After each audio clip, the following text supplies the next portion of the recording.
Welcome everyone to today's HLAA webinar, Best Practices for Landing a Job in a Virtual Environment.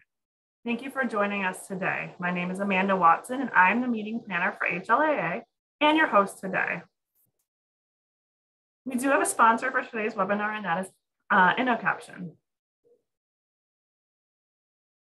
Today's presentation is being recorded and will be available for playback at a later time on the HLAA website, hearingloss.org. First, I'm going to give you some tech tips.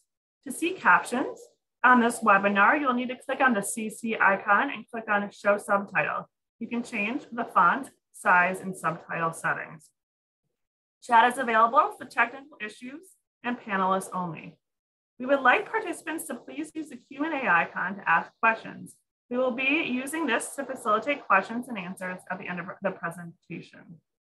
If you've joined by computer, the presentation should be in side-by-side mode. Oh, sorry, there's a chat and Q&A. Should be in side-by-side mode. Slides are on the left and panelists are on the right in gallery view. You can change the size of your side-by-side view by hovering between the two screens and moving the gray bar to adjust to your desired size. If you've joined by mobile device or phone, your view may be different and you may have to scroll between views to the desired one. Now I will play a video from our sponsor today.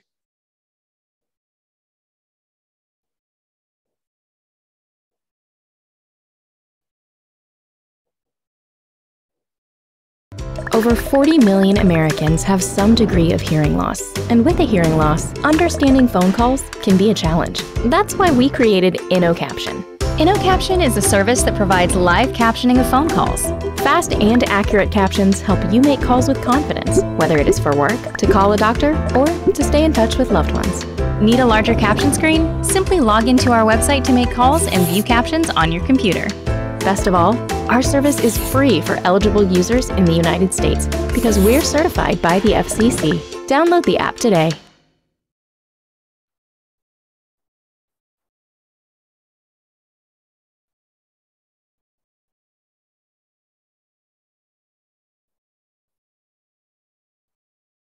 All right.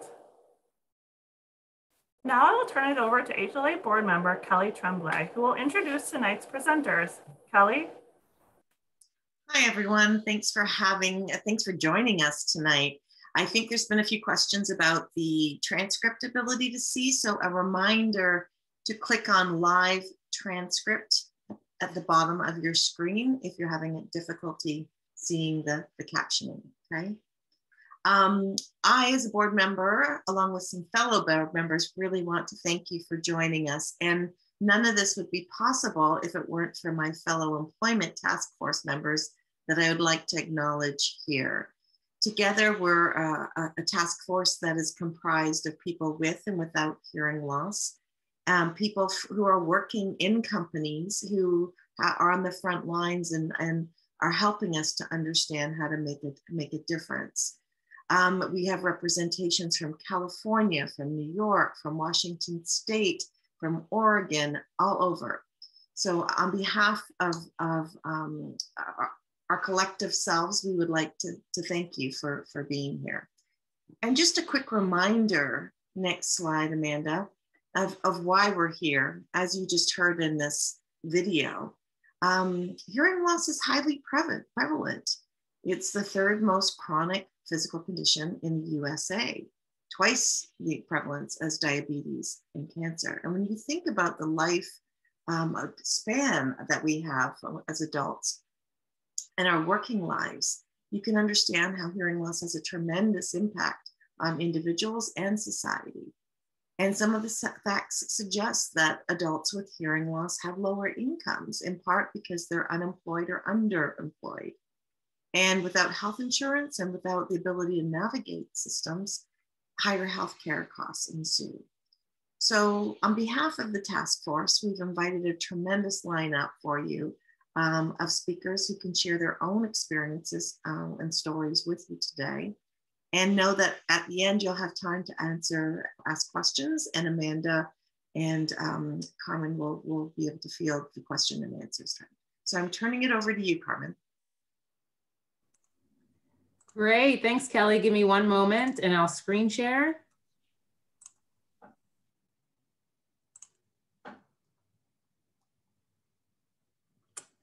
All right, so we are so excited to be with everyone this evening to discuss best practices for landing a job in today's virtual environment. My name is Carmen Bruce. I'm a Black female using pronouns she, her, hers. I'm wearing a maroon sweater with glasses and I have short curly hair. I'm here as a member of the diversity recruiting team within Talent Solutions and Outreach at PNC Financial Services. And the role of the diversity recruiting team within our organization is to connect individuals from diverse backgrounds, including veteran, members of the LGBTQ community, persons with disabilities, multicultural individuals, and women to career opportunities at the bank. I've been with the organization for a little over 4 years now, and being a part of the recruiting process with candidates, helping them discover what might be next for them in their career journey, it's my favorite part of the job. So I'm going to turn it over to my colleagues, the next two speakers, Camille Ellis and Derek Lee, to introduce themselves, and then we'll go into the program. So Camille, first, over to you. Good evening, everyone. My name is Camille Ellis, but you can call me Mia.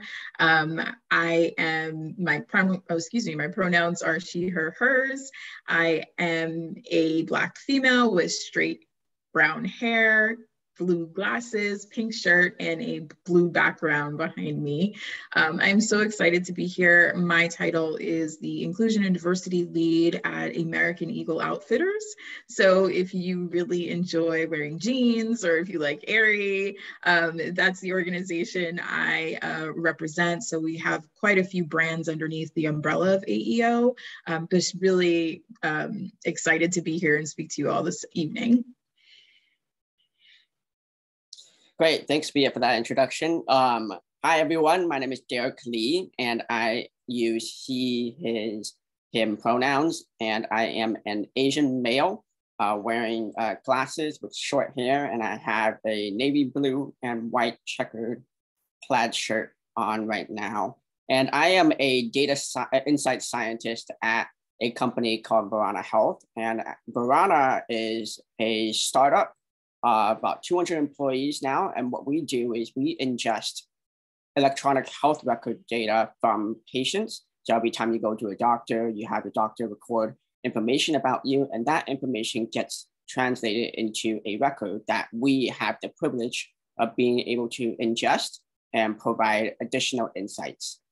And my specific role as a data insight scientist is that I am responsible for making sure I use code and go through our data and talk with people across the company to make sure that we align on what the definitions for our data set are. Because as you probably know, that medical data is incredibly messy, and we want to make sure that we provide the most accurate and clean data sets to inform future research and healthcare. So back to you, Carmen. Great, thank you both. So we thought it would be important to first identify what we mean by making the pivot to the virtual platform. So by now, most everyone is used to conducting their lives behind the use of what we're doing here today, a computer screen or a phone or an iPad. You're not only taking work calls and events, but then also weaving your personal life into it, with FaceTime calls with friends and family, or connecting on the Zoom platform for a catch up. I know personally in 2020, I attended my niece's first birthday via Zoom. Who knew? But for the current state, it is something that we have all quickly adapted to. And in the professional world, what would have been traditional, in person, is no longer. Interviews and networking, both are happening in online forums and may be done at least in a hybrid model, I'd say, moving forward. At PNC, we have mostly integrated, I'd say, over from Skype to Teams, which is a fully accessible platform. We're running all of our programming that we're doing via the virtual platform, connecting with candidates in virtual breakout rooms, attending conferences and recruitment events on a WebEx platform. We've utilized the On24 platform, Shindig platform. There's so many that are out there. Hosting webinars and trainings just like the one that we're on today via Zoom. It has been quite a shift, but even during the pandemic, we've been able to keep the connection strong and the great work being done on course. So very grateful that both our team internally, as well as the folks that we work with outside of the bank, have been welcoming, of this virtual pivot or this virtual shift. Camille, how about things for you over at AEO? Yeah, I would say at AEO, we did the same thing. We have, I would say, more than half of our associates are under the age of 35. So they are all really technology enthusiasts. So we shifted to, of course, same thing. Our virtual platform is WebEx. So that's what we use, but we also utilize the breakout room sessions. We also are utilizing our, as you can see, our names here, like we have our profiles with our pronouns on there, as well as in our email signatures for any potential candidates or people who are interacting with us. We've also shifted towards providing more detailed information in the recruitment process. So applicants will get videos about our culture and maybe some PDFs with like our benefits and things that they can look through on their own independently.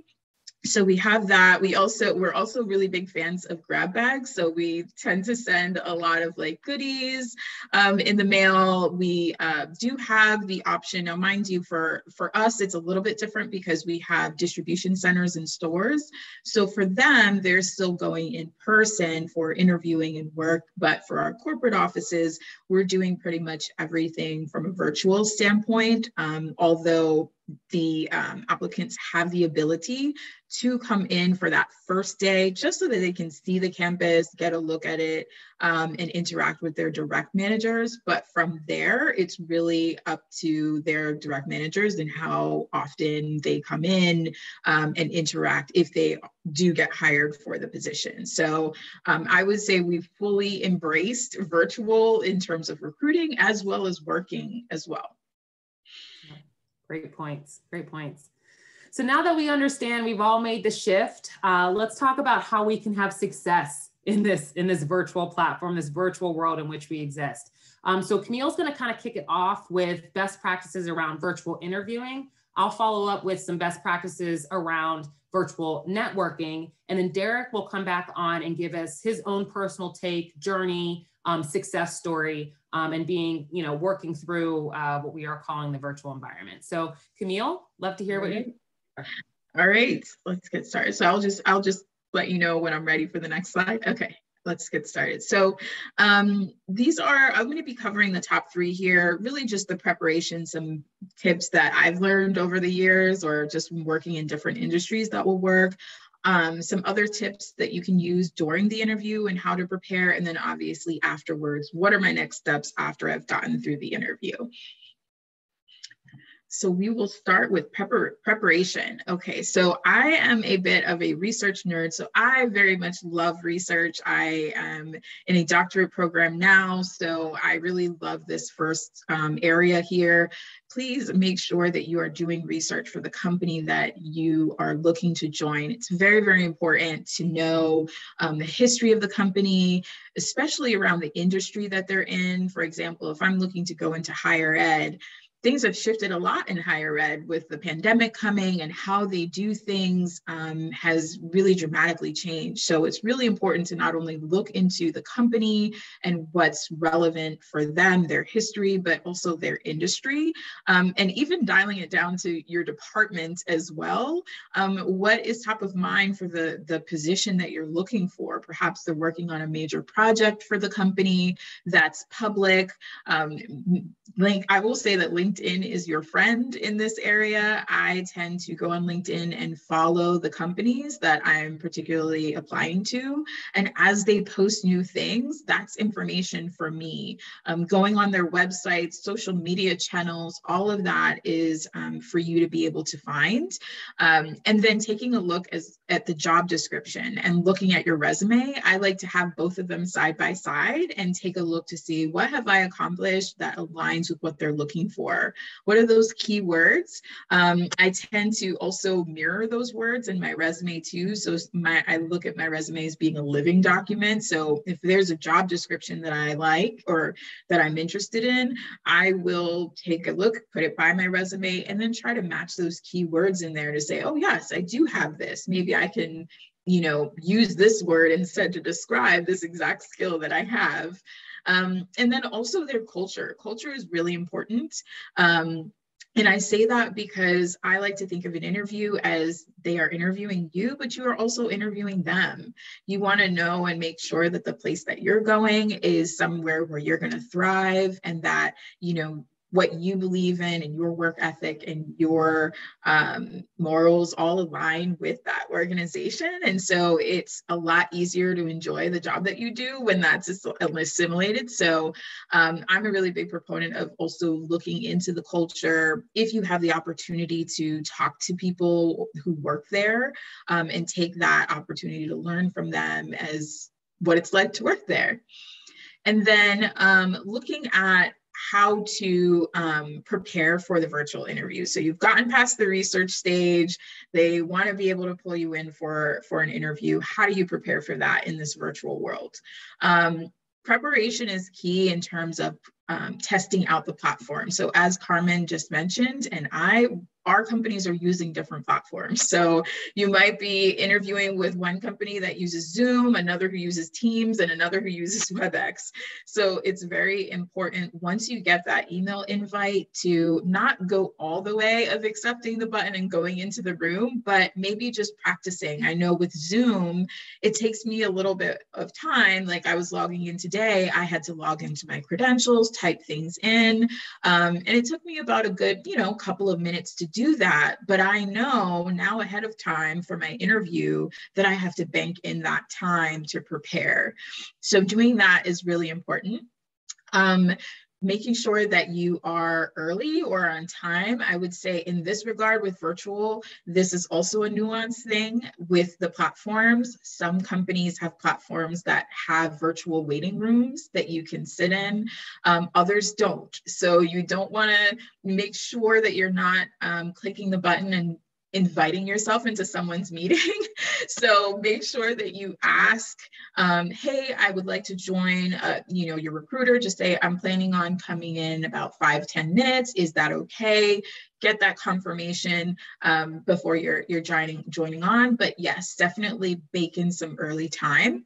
And then creating that backup plan with your recruiter. Things can go wrong. We all know that technology can be very finicky at times. So what happens if your internet goes slow or there's a storm outside? Is there a phone number that you can call so that you can continue on the phone and then maybe reschedule the virtual part another time? So making sure that you have that backup plan is really, really important. In terms of what to wear for your interview, I always like to say that, as we know that gender identities is a spectrum now, and you should wear clothes that are affirming of your gender identity and your expression, and making sure that, your clothes are clean, that they are ironed, as that aligns with that, and making sure that, you are completely, fully, and you'll probably laugh at me for saying this, but there have been a lot of interviews where people only dress professionally from the waist up. And now in the virtual space, they kind of had the sweatpants and the yoga on the bottom and the blazer on the top, but you never know if you drop something and you have to stand up and your interview panel sees that you're wearing, your kitten sweatpants. So always make sure that you are dressed completely from top to bottom in your attire, and making sure that you are dressing for the position that you want. Now, it's also important to know with the organization that you're interviewing with. Carmen, she works in at PNC, which is banking and financing. That is a much more traditional, what you would think to wear in an interview, where at American Eagle, we're much more casual. So there is no one, not even the CEO, wears a suit. At American Eagle, we wear jeans, we wear hoodies. Not that you have to come to the interview like that, but you can probably consider formal wearing some slacks and a polo. So that can change based off of the interview or the organization that you're interviewing for. So when in doubt, always ask, because you don't want to show up dressed either overly formal or under, so that you're presenting yourself in the best light. And then what should you have with you? As always, make sure you have something to write with and a notepad where you can take notes. They might say certain things that you want to make sure that you can go back to, or maybe you want to respond back to when you send a thank you note. So I always like to have a notebook next to me. Your resume too, and making sure that you have the most updated resume and the ones that they have. So you don't want to have a different resume than you have given to the people interviewing you, or not have it in front of you at all, and they are making reference to things on it and you don't have it in front of you. So making sure that you have that is important as well. And those, I think that's in terms of what to have. Those are my top 3 things that you should definitely have. All right, next slide. So during the interview, you want to make sure that there are certain things that you, again, prepare for. Confirming, number 1, is this a phone interview or is this video? So if it's not in person, making sure that you know which one is happening. I know at American Eagle, we do both. So initially you have a phone and then you have a video interview. So you might have stages of interviews and knowing which one you're having. The last thing you want to do is call in and everybody's logged on expecting you to be on virtual and you're calling on the phone. So we already talked about being ready. I know Carmen has 10 minutes early here. I think that's great. And just confirming that too, like I said, with the virtual platform, to make sure that there's a waiting room that you can sit in, and confirming that with the recruiter so that you're not clicking that button and coming into the middle of somebody's meeting in the meantime. So in person, you can just kind of sit in the lobby. But if some of these virtual platforms don't have a lobby, you might be inviting yourself into like a board meeting or something. Making sure that your phone is on silent and not vibrate, silent, because vibration still makes a lot of noise. Hopefully there's not an emergency or people can wait until after your interview, but I would suggest just putting it on silent. And honestly, I would just put it somewhere else, like in my note, because even if the screen lights up, you might become distracted by it. So I would even just turn it off or put it somewhere else until you're done. Staying engaged with the people that you're talking to. Hopefully you've done your research, so you're going to be confident, right? The more you know, and the more obviously you know your skill set and your expertise. That's why you're invited into the interview. So show that and display that you know what it is that your skill set is and your craft, and be engaged. You know, you don't have to be, it's an interview. So yes, you want to make sure you're being professional, but you're also a human being. You have a personality, and, you know, these people are going to be working with you. So they want to know who you are as a person too. So never be afraid to talk about that. And obviously mirror that this is it should be conversational, that conversation in that interview. And then you also want to make sure that you are, sorry, I lost my train of thought there because I'm thinking like, you also want to make sure with your interview setting that you choose a setting that is quiet, that has lighting like this. Like I knew I was going to be talking to you all. I usually have soft lighting in here, but I wanted you to see me. So I sat somewhere that has really bright lighting so you can see my facial expressions and all of those things. Also, as you notice behind me, the background is just a plain background. So it can be a plain white background or color, whatever it might be, just a plain background. Because if you have a bunch of like kids' toys and your cats are running around and all types of things, it can be very distracting in that conversation. Same thing with like, you know, some people like have like a messy bed, or nobody wants to see like your socks thrown everywhere. So just make sure that you're somewhere that you, and if you don't then maybe you can have like a background behind you, if that's not possible. But it's really important to make sure that you are in a quiet place with a plain background. Don't sit in your car, please. I've had people do that before, where you can hear traffic in the background while they're trying to talk to you. And it's easier to be able to concentrate. So having that place is important. And then if there is any issues that you can't say, you know what, I can't find anything like that, make sure you communicate that with your recruiter so they can help you kind of mitigate those challenges. And you want to make sure that, you know, there's nothing distracting. And I know that this was on the previous slide, but I'll say the same thing too in terms of your dress in colors. So having like maybe some more earth tone muted colors and not the lime green, you know, sweater that you really love. And the same thing with jewelry. So if something's clanging or making a lot of noise, you don't want anything that's going to be distracting.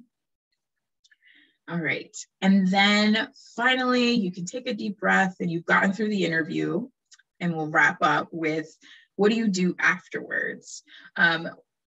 One of the things that I will always say is making sure that you're coming to the end. You want to have your list of questions that you have asked them at the end of the interview. One of those questions that I would suggest having is, when are you thinking about making your final decision about the role?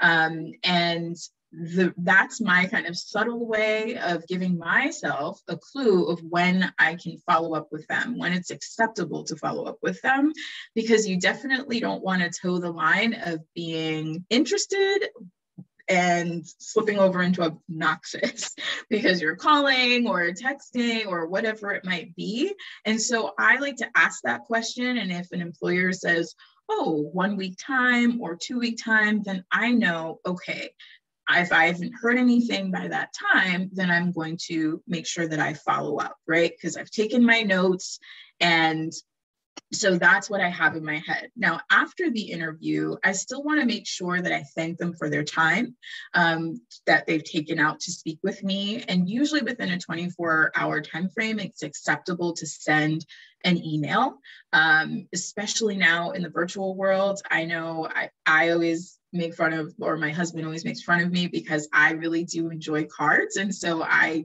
used to send them when I was in person, or I wouldn't mail them, I would give them in person, but you can't do that anymore. So you have to really it doesn't make any sense. You don't want it to get lost in the mail or not to get to who you're trying to do. So keep it simple and send the email within 24 hours of the interview, reiterating your interest, anything that you all talked about in significance, and that you're looking forward to hearing from them.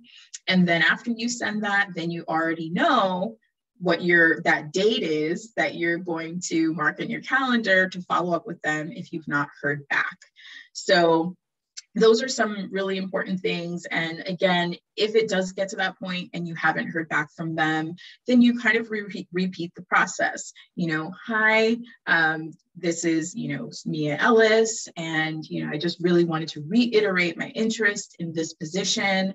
I had some more additional time to think about our conversation. If you maybe want to add a couple of other things that you thought about in that time, and re-express your interest without necessarily emailing them and calling them over and over. You want them to remember you, but for a good reason, right? So that is what I would say in terms of doing that, and staying in touch with your recruiter as well. And another thing I would say is making sure that everybody you interview with is who you thank. So I like to take note of everyone who's in the room. You never know who is going to be, the decision maker. Sometimes people just send a thank you note to who they're going to be reporting to, and not everybody else. And so I would suggest to just whoever it is that you meet to send a thank you to, if at all possible. And so I think all of those would be the top tips that I have in those areas. Back to you, Carmen.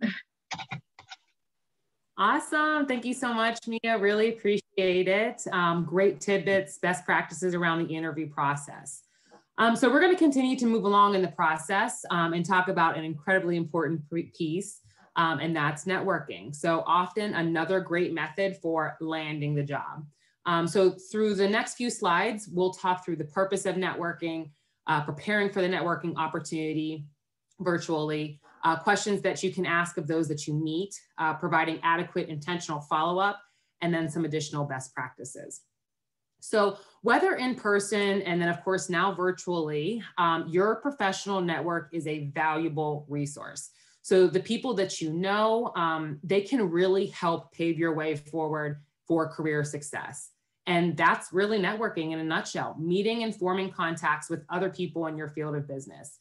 So oftentimes when we think about a network and what that can include, coworkers, family, friends, professors, fellow students, professionals in your field or colleagues, clients, your customers, personal acquaintances, people that you've met at your church or your gym or your local community centers. They can be in your network.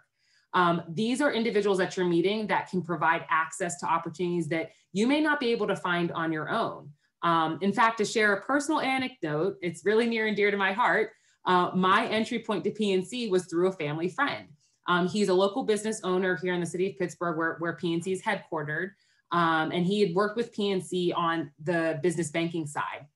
And he really enjoyed the service that he received at PNC and suggested that during the time I was looking for my next career move, that I look at PNC. So he put me in touch with a hiring manager. I landed a job after going through the recruiting process, but without that connection to a family friend, a guy that I'd grown up knowing, I probably, one, would have not thought about working for the bank, and two, wouldn't have made the connections that I did with the hiring manager had I not been introduced. So your network can see things that you don't see in yourself. So that's why it's so important to build that relationship. Okay. So when we talk about preparing for virtual networking, very similar to the comments that Mia made, preparation is key. So again, our world now, it's virtual. There really is no excuse not to be able to make connections in this environment. It can be done, but let's talk about how you can. Truth be told though, you can actually carry some of the same concepts that you would if you were networking in person to the virtual networking environment. So you can prepare almost the same way.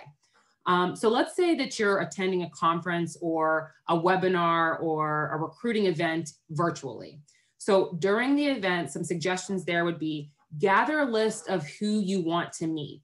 Lots of times, if it's a webinar or a training event, something similar to this, the speakers and the registrants' information may be shared ahead of time. So these can be people that are working in companies that you might be interested in or hold positions that you're interested in. Be ready to meet folks that you didn't intend to meet as well. Be open and willing to kind of step outside of your comfort zone and connect. There may still be, common ground like a connection, interest, university location, something along those lines.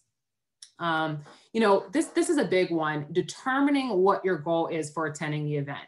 So I know we have all fallen victim to registering for a series or webinar, and then here comes the calendar invite and something pops up, right? And you're unable to attend. Life happens, especially in the virtual world. But when you are interested in attending something virtually, the suggestion there would be to strategize around the purpose of attending the event. So you could be new to the area and just want to make a few connections, or you're looking for a business partner, or you're interested in a new field, or you're just looking for a new job. Research the engagement opportunity and recognize if those in attendance will be the right individuals to network with prior to joining the engagement. And then another important piece, creating a virtual elevator pitch. So this can be, something simple, just tell me about yourself. It will really set the tone for the rest of the networking event or the conversation. Tailor your response specifically to the desired job. If there are going to be people in the audience or registrants that are there attending, talking about something specific, sell yourself and be positive, quantify your results. Don't go in unprepared and have nothing of substance to say. And if you think it will help, like Mia said, preparation is key. You could maybe even practice with someone or in front of a mirror beforehand when you're giving your virtual elevator pitch. Okay.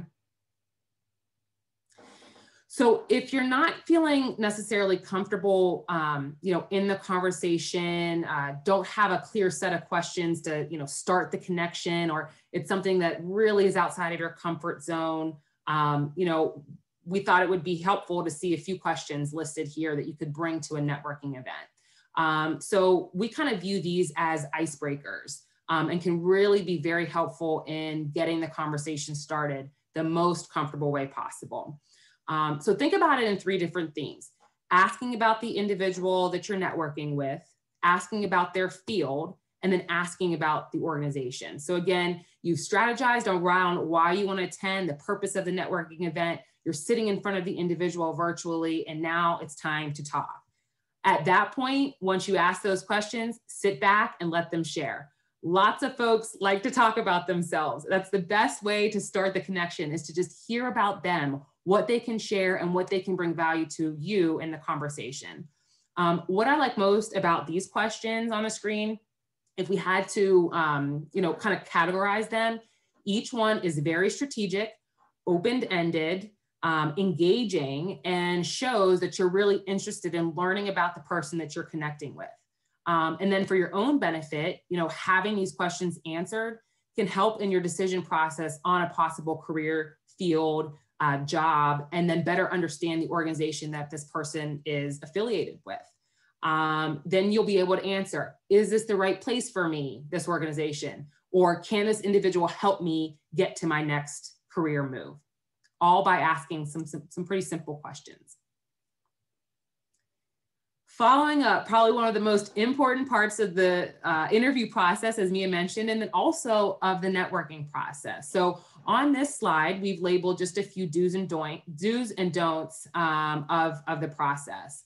And there are a few best practices or ways to stay in touch with the network that you've established. Again, very similar to the interview process.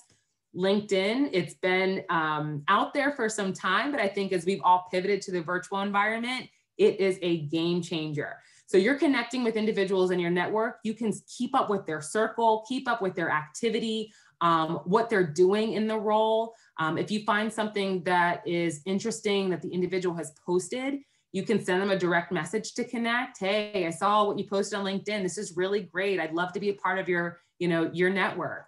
It is a professional social network, and it gives you the ability to learn about the individual in real time. It is a huge part of networking. It gives you the ability to also continue to network with your network. Another anecdote, I work with an external partner who is looking to continue to build her network. After a telephone call that we had, she asked, 1, if she could connect with me on LinkedIn, and then 2, if she could connect with some of my LinkedIn connections. I mean, it was kind of the first time I had heard that, but I thought to myself, that's the world that we live in, making connections with your virtual connections. And it's an easy plug, an easy send in the direct message feature of the LinkedIn. It's been great getting to know you. Would you have anyone else within your network that you would be willing to introduce me to that might, provide value in my job search or provide value as I continue to, go down a new path. Folks are really open to that. And then another best practice for the do's, I would say, is always be considerate of time requests. And Mia hit on this as well. Typically with networking connections, we would suggest staying in touch bi-monthly as to not inundate them with messaging. So, you've made this new connection, whether they're now a part of your network or even become a mentor or a coach, someone that's kind of guiding you down the process. Set the expectation on how often you'd like to connect with them. So you're not just sending quick pings here and there, and if there's not strategy around the messaging. I would say, set a clear expectation on how frequently you'd like to stay connected with this individual. Which brings me to the do not. So be mindful of how often you're connecting. I guess as the kids would say, don't blow up their inbox. Be mindful of connecting on other social media sites. So we mentioned LinkedIn has been a huge resource for individuals now staying connected virtually, but that doesn't necessarily mean connect with them on additional social media sites on what's out there, Facebook, Twitter, Instagram. Keep it professional. Unless you get into a conversation where they become a mentor or a coach or even a solid friend at that point, maybe you can make the social media connection, but we always say, keep it professional. And then a really big piece here, be genuine with your intention of forming a relationship. If you've done your research, if you understand, what the networking event will entail, you understand that there are engagement opportunities for you and there's a strategy around it, the individual that you're connecting with at that point, simply put, don't waste their time. So don't reach out without any intention of forming a solid bond or solid relationship that will bring value to both you and them. All right, and then I have some additional best practices here. It's easier to build your confidence if you start with your personal networking group. And I shared my anecdote earlier about a family friend. So those could be those that are, particularly close to you, friends, family, current and former colleagues. That's where you can really leverage, a friend or a family member to say, introduce me to your network. Introduce me to your network, current, former colleague. As mentioned before, people in your own sphere, they may be able to help with making introductions to those mutual connections. Another best practice, consider joining social media groups or professional organizations that are dedicated to the work that you enjoy or are looking to be a part of. Again, there is so much out there currently. If you haven't already, pay attention to your social media accounts. This would actually be a good point to use your social media accounts. Lots of postings out there on virtual networking opportunities. If you're looking for something personal and you want to get involved with a book club, there's virtual book clubs. If you'd like to up your game in technology and take new certifications, you can find some webinars and trainings that way and opportunities to network with individuals that you meet there. There's just a lot going on in the virtual world. The ability to register for some of these events, most oftentimes now are free. So joining some of these already established networks virtually will expand your network and find some possible mentors along the way. And then I would also suggest, continuing to engage with your LinkedIn connections, stay connected to people that you're meeting as you attend these networking events. Again, LinkedIn, great resource. Not only do you connect there, but you can, like Mia mentioned, research some of the companies and learn about other people in your job field or interest. If you haven't updated your profile in a while, now's the time to do it. We're going to give that plug to LinkedIn. But I will share, both Mia and I mentioned that we work on the DEI side of recruiting within our respective organizations. If you go out there and just search a recruiter opportunity, yeah, a lot of them will pop up, but there's lots of organizations now that are so dedicated to recruiting in a diverse segment. That's specifically the work that Mia and I do. So if you go out there on LinkedIn and want to get connected with an individual that will advocate for you, that understands that organizations are providing accommodations and focus on recruitment of diverse segments, you can go out there and you can search diversity recruiter. That would be someone really great to connect with, someone great to network with, someone that will be an advocate for you in the space, like myself or Mia, that you can search right on LinkedIn. So knowing when you go out there to use LinkedIn as a resource, understanding how to search and then how to make those networking connections. And then just as you would meet a connection for coffee in person, you can do the same thing virtually. So we call them virtual coffee chats. Schedule a video call with a connection to share ideas. It could be a 15, 20-minute conversation. Lots of folks, since we're still remote, we don't have to factor in a commute. So, an 8:30, 9 a.m. virtual coffee chat is something that folks are so willing to put on their calendar, or even towards the end of the afternoon, finding time at lunch. It's something that's just, accessible and feasible to individuals.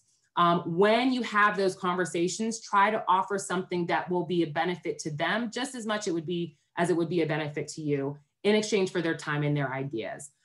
If you haven't done so beforehand, another best practice, when you're setting up a networking connection virtually, send a quick email or in the calendar invite, hey, Camille, I'm so excited to network with you. Here are some, quick bullet points of some discussion items I'd love to take part in. So then your individual that you're networking with can be prepared to meet the expectations of the conversation or the virtual engagement.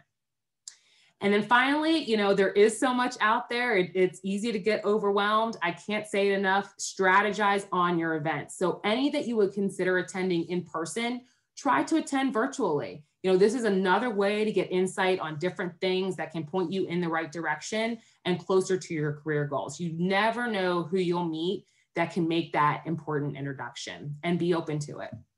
Okay, so those are just some quick tidbits, best practices around the virtual interviewing process, the virtual networking process. Let's hear from someone that's done it, that has had success in his current role, continues to have success. Derek, we're going to kick it back over to you to share your personal story, your journey on the job hunt. Really excited to hear from you. Great, thank you, Carmen. So I'm really excited for this opportunity to be able to share my own stories, and some of those tips that Mia and Carmen brought up are definitely relevant to what I experienced during my interview process. I just want to say, before I go ahead and dive in to my spiel, I wanted to give a little shameless plug. You'll notice that on the slide that it says that I'm the chair of the HLAA Young Adults Here group. And so I'm going to type in the chat right now, but what the group is we're a Facebook group that is aimed towards bringing together young adults. So usually people probably who just graduated high school and in college, all the way to your later in your careers, and with the hopes of putting together a community where we can share and have that conversation beyond just this webinar of, you know, what do you do when you're interviewing, or maybe like what do you do when you need things that are not necessarily related to virtual interviewing, such as getting accommodations or like services reimbursed, for example, like devices that you may use for hearing. So it's the link to join the group is in the chat right now, and hope that we can continue our conversations there. So now I'm going to start by really talking kind of candidly about my experience. I want to say that I had the privilege of interviewing virtually for the past 3 roles that I've had. 2 of them were internship roles at a large pharmaceutical corporation while I was in graduate school. And of course, the most recent, my current role right now as a data insight scientist, was one done through virtual interviewing as well. And I think really, if you break it down, virtual interviewing might seem a little challenging, but for me, I approached it as kind of easier, because if you think about it, you're really breaking down the interviewing process to its most simplest forms. You no longer have to worry so much about, you know, how bad is my breath smelling when you walk into the office, right? And you don't have to stress so much about like your commute to that particular location. So in a sense, yes, you still have to worry, like Mia talked about, what you dressed, and you should definitely wear something that's not pajamas on the bottom, just in case you have to stand up. But ultimately, if you think about it, it becomes a much more simpler process. So speaking of simplicity, one of the things that I think you should understand is that before you even get the privilege of interviewing virtually, you have to pass something called a recruiter phone screen. And that happens when, after you submit your resume, and it turns out maybe like the recruiter or like the recruitment software scans your resume and decides that you are potentially a pretty good fit for this role, then they'll email you usually and ask to set up a phone conversation. And so naturally, I think talking on the phone can be quite challenging for those with hearing loss. So I do wear a cochlear implant, for those of you who don't know that I do have hearing loss. But it is really definitely challenging to talk on the phone. So it's on you to really figure out what makes sense and how to put yourself in the best position to succeed. Because this is a really quick 30-minute phone call that isn't, you know, it's not too big of a deal. So usually I don't try to request for a face-to-face video interview, since it's supposed to be just the beginning stage. And if you can't pass that, then you're not going to get the opportunity to go move on further in the process.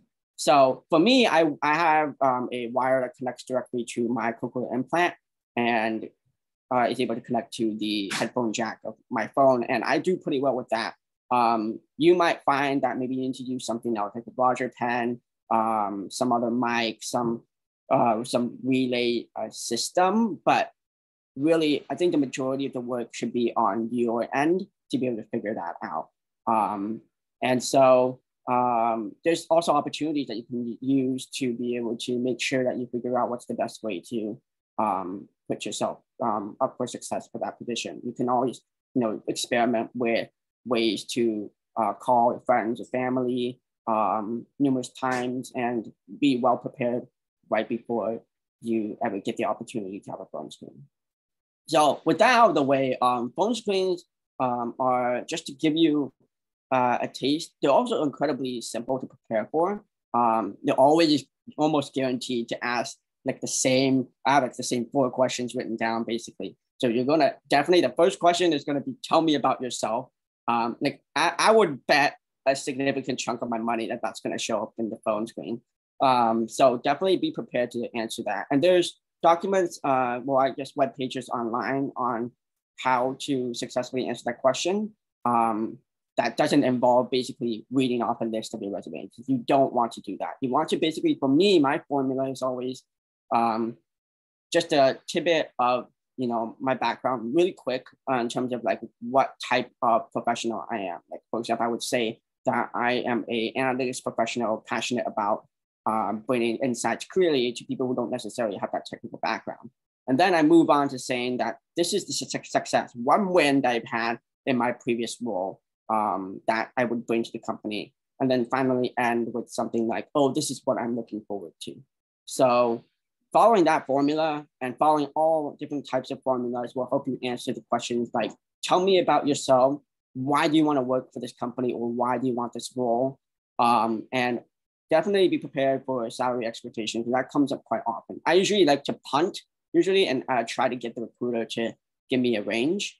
But you should be prepared to navigate those questions because they're almost guaranteed to show up. And of course, have like 1 or 2, maybe the culture questions or like organization questions to ask the recruiter just to show that you're really invested in this role.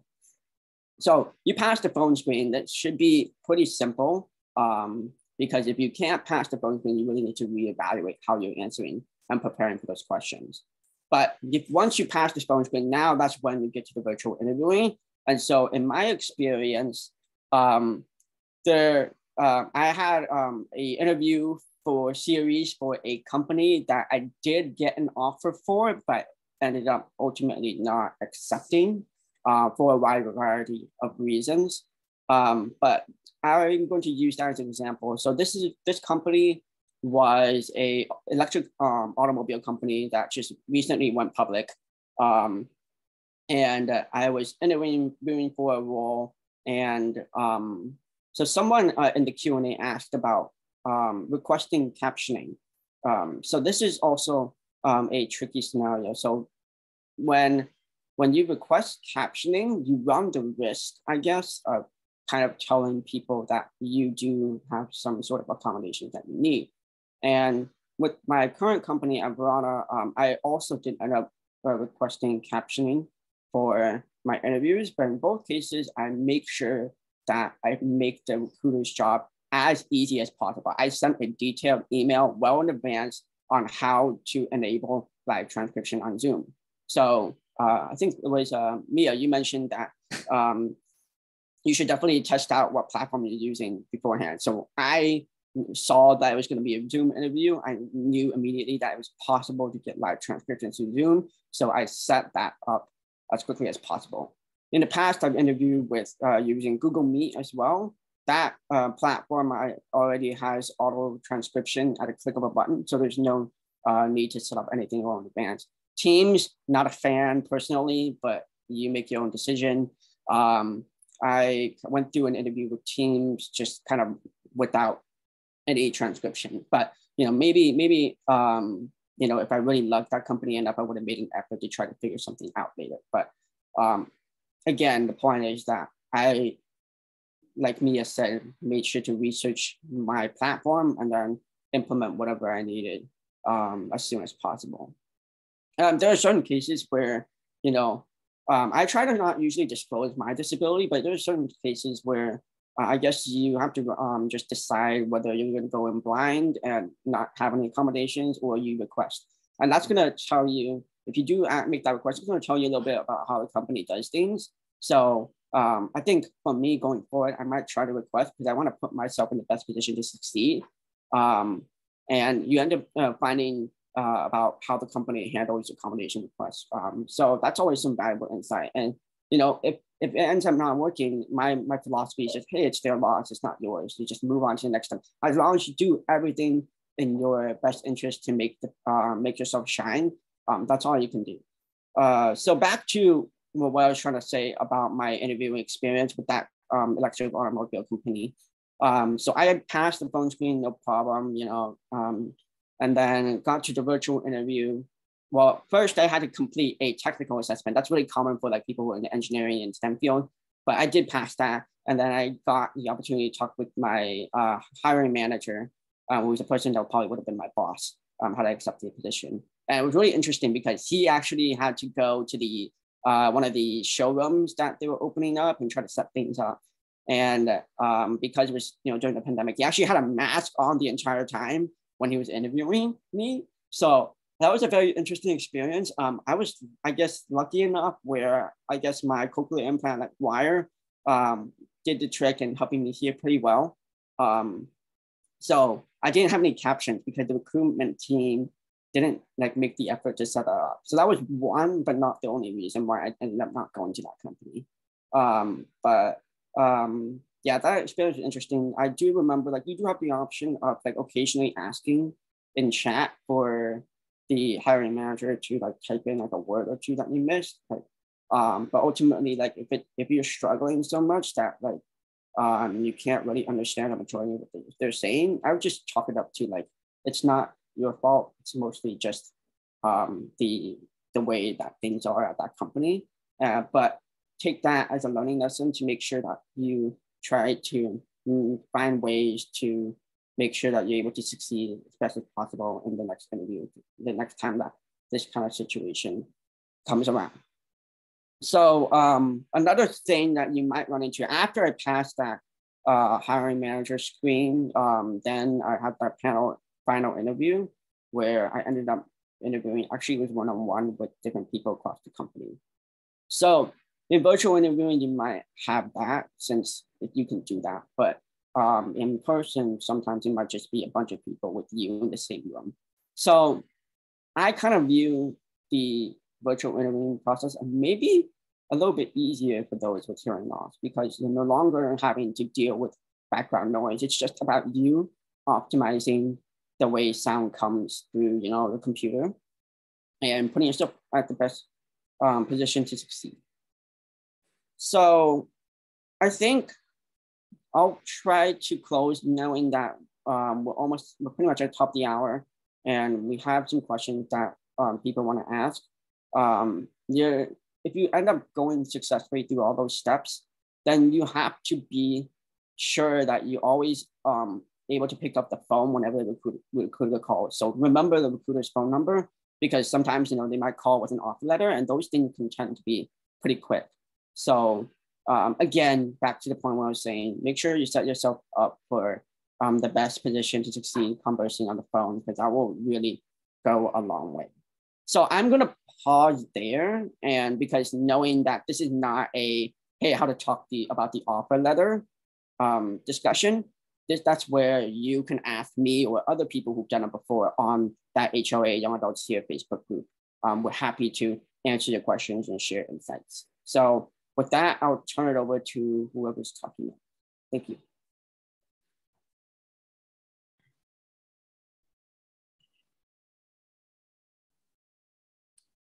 Thank you so much, Derek. Everyone, we are at time. If it's okay with the presenters I could send you the list of questions and have you answer them and return them to me. I will post them on the website with the recording of this video, if that's okay. Just so I'm happy either. I mean, honestly, I'm okay to stay on a little longer if people want us to answer the question. I don't want to speak for Carmen and Derek, but I'm okay to stay on a little longer to answer some of the questions.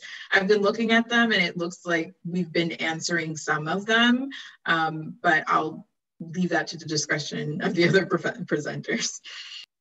Yeah, absolutely. If it makes sense to stay on and answer, definitely available to do so. If you want to quickly answer like maybe 2 questions, we can stay on just a little bit. Usually we don't go over too much for our HLA webinars. So okay. If you want to, since you've been looking at the questions, maybe if you want to pick a few that you think we haven't gone over. Sure. Well, I know there was quite a few about just like requesting closed captioning before the virtual interview. And I think Derek really spoke very well to it about, you know, being upfront and, you know, as possible is very helpful.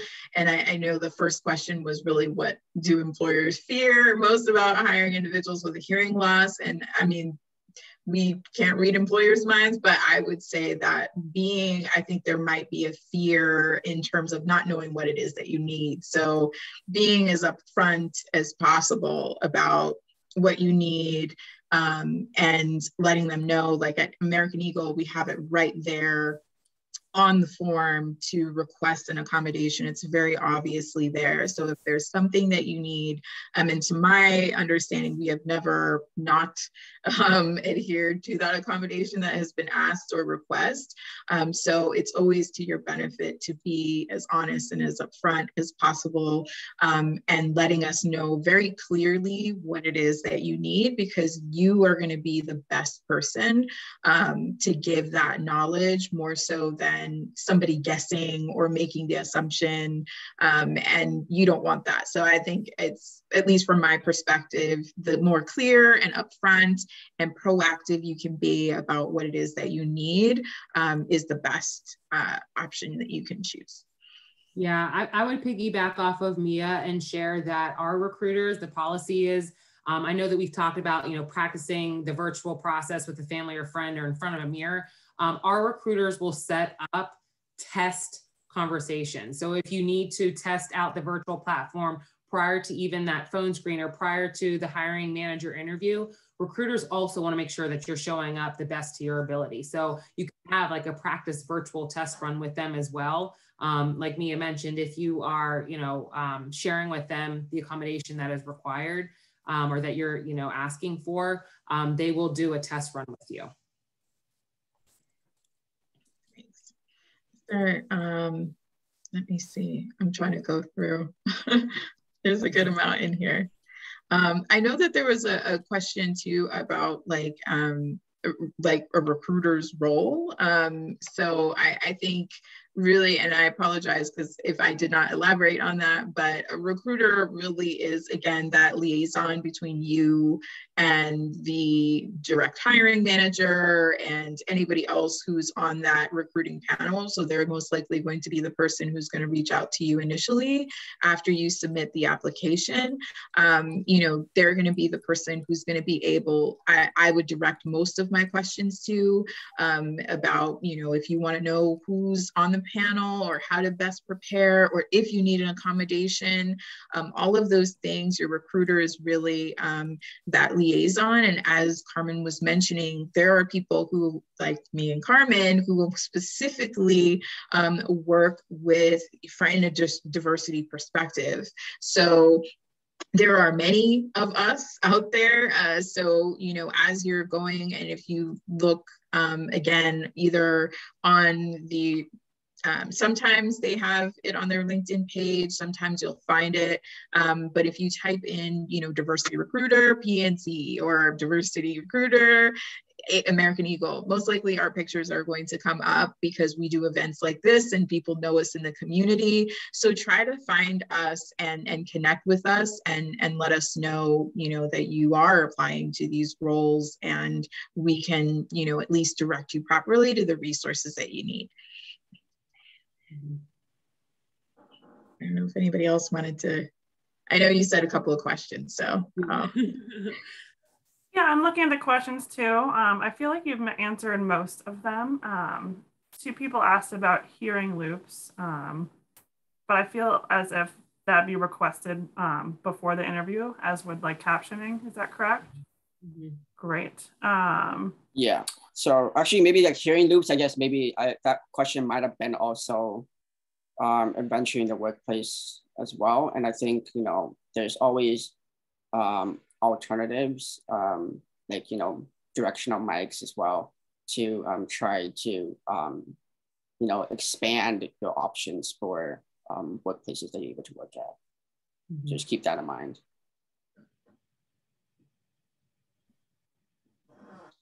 And I think that there was one other one in regards to if you don't want to use LinkedIn or a non-technology source to find out about positions, to circle back to what Carmen said about networking, utilizing people, like, there are tons of meetup groups, professional meetup groups, or like Derek mentioned, Facebook groups you can join where people are talking about positions, or maybe people are hiring, where you don't necessarily have to go on LinkedIn, but networking and definitely surrounding yourself around people who are in the industry you're interested in or might work in similar, organizations.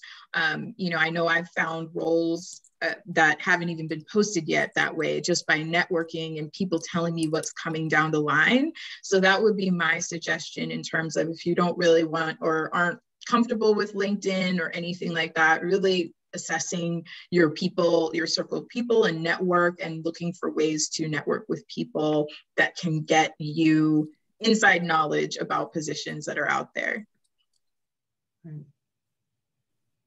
And one last question that two people answered. Do you think automatic speech recognition is equal access to effective communication rather than like a cart provider like we have here? So maybe I can take this. So when I did my interview with my current company and the electric automotive company, I requested live transcription via the automatic speech recognition caption, the ASR caption. So I find that, it's not perfect. Obviously, CART is the gold standard, but it gets me to a point where it's better than nothing. And it's easy to request rather than having a recruiter set up CART.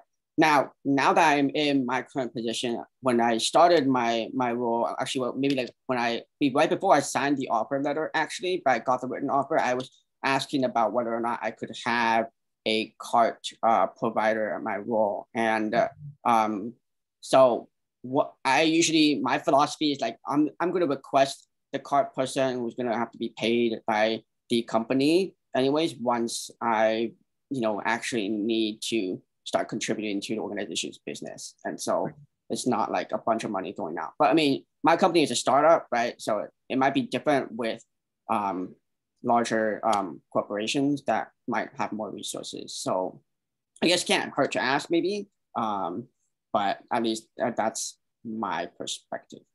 Yeah, I think it's a great point, Derek, because then, like you mentioned earlier, it's going to give you clear understanding and interpretation of what the company is able to provide when you get there. So asking up front, being, kind of open, honest, transparent. You don't want it to be where it looks like all shiny during the recruiting process and you get on board and there's nothing available. So, I'd say as early as you feel comfortable asking for, that's what you're going to get when you get on board. Yeah, absolutely. I think someone had a question about like communication challenges. I'm not exactly what that is, but maybe I'll just say that if you're going to say something that might potentially be perceived as a weakness or something that's a challenge, then I would say if you can frame it in a way that somebody can do something about it. Like, for example, like if you're gonna have a hard time like hearing, of course, maybe request a caption. If your speech might come off as a little accented, maybe you know, say that well in advance, but then you caveat that with saying, hey, interviewers, if you're having trouble understanding me, please let me know. I'm more than happy to repeat myself. And so framing it in that way, making it like super easy for the other side to take an action is at least my opinion of how you turn that into something that's not too much of a big deal. Because the last thing you want is for people to see that, oh, you have this is challenge, but then it's going to be like super challenging for them to work with you. Well, thank you so much, panelists, for staying after, and also for your great presentation today. I also want to thank Lisa Johnston, our amazing captioner today. Our next employment task force webinar will be February 8th, and I'll give you a small sneak peek. It'll feature Teresa Goddard from the JAN Network. So stay tuned for more information on that webinar. But thank you so much, everyone, for coming out. Stay safe, and we hope to see you next time. Thanks, everyone. Thanks for having us.